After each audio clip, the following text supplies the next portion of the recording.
Assalamualaikum warahmatullahi wabarakatuh.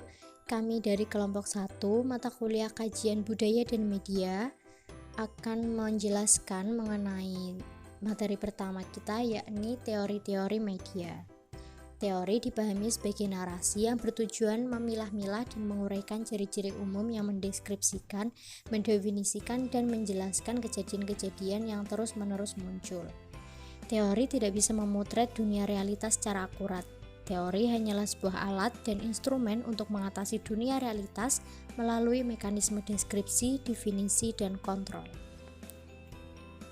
Teori media terkait dengan komunikasi yang melibatkan massa dengan menggunakan media massa, disebut komunikasi massa, yakni terdapat 3 jenis media. Yang pertama media cetak, kemudian media elektronik, dan yang ketiga adalah media baru atau disebut dengan internet.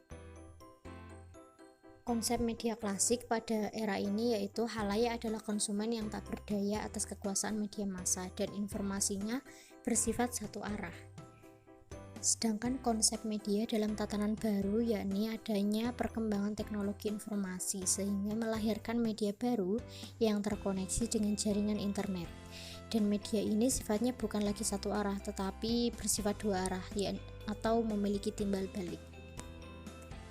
Isu-isu utama teori media sebagian besar teori media berhubungan dengan masyarakat dan kebudayaan yang penjelasannya juga berdasarkan hubungan dengan keduanya.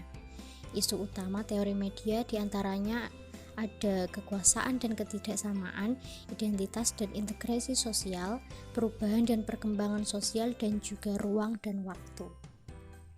Kekuasaan dan ketidaksamaan, yakni menarik dan mengarahkan perhatian publik, lalu pendekatan dalam permasalahan opini dan kepercayaan, kemudian mempengaruhi perilaku secara sengaja atau tidak, dan yang keempat adalah mendefinisikan realitas, selanjutnya memberikan status dan legitimasi, lalu informasi ekstensif dan cepat namun selektif, dan juga lebih terjangkau oleh kekuasaan ekonomi dan politik.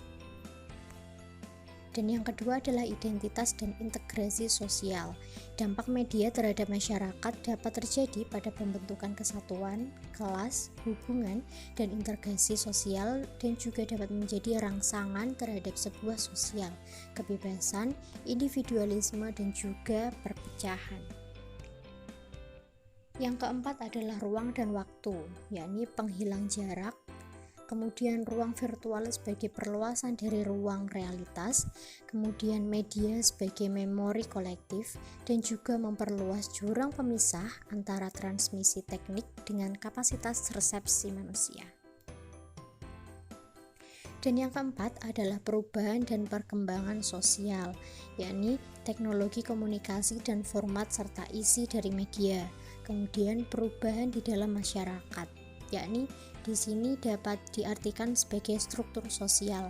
Lalu yang ketiga adalah distribusi di antara opini-opini, kepercayaan, nilai-nilai, dan kebebasan atau kebiasaan di dalam masyarakat.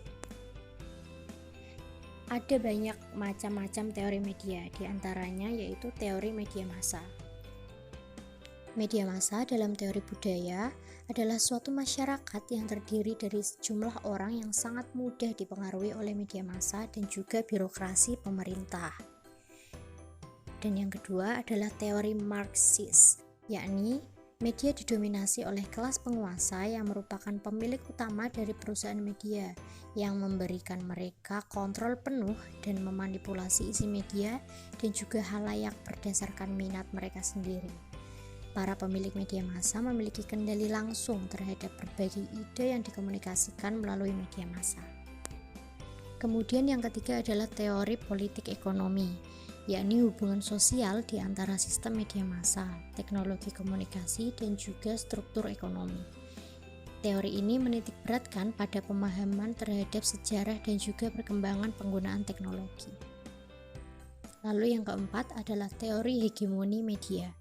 Teori ini menekankan pada ideologi, bentuk ekspresi, cara penerapan, serta mekanisme yang dijalankan untuk mempertahankan dan mengembangkan diri melalui kepatuhan pada kelas pekerja, sehingga upaya itu berhasil mempengaruhi dan membentuk alam pikiran mereka. Dan yang kelima adalah teori kajian budaya. Media merupakan alat ideologis yang sangat kuat. Media berfungsi dalam hal mengelola kekuasaan dan kekuatan kelas dominan untuk mengeksploitasi kaum miskin dan mereka yang tidak memiliki kekuasaan. Dan yang terakhir adalah teori pendekatan fungsionalis struktural, yakni salah satu pendekatan perspektif sosiologi. Media massa dalam negara demokrasi merefleksikan berbagai macam pendapat. Media mengintegrasikan masyarakat, manusia, dan berkontribusi terhadap kesadaran kolektif. Itu dia pemaparan kami mengenai teori-teori media. Mungkin kalau ada kekurangan hal ataupun materi dari kami bisa ditambahkan di kolom komentar. Terima kasih. Wassalamualaikum warahmatullahi wabarakatuh.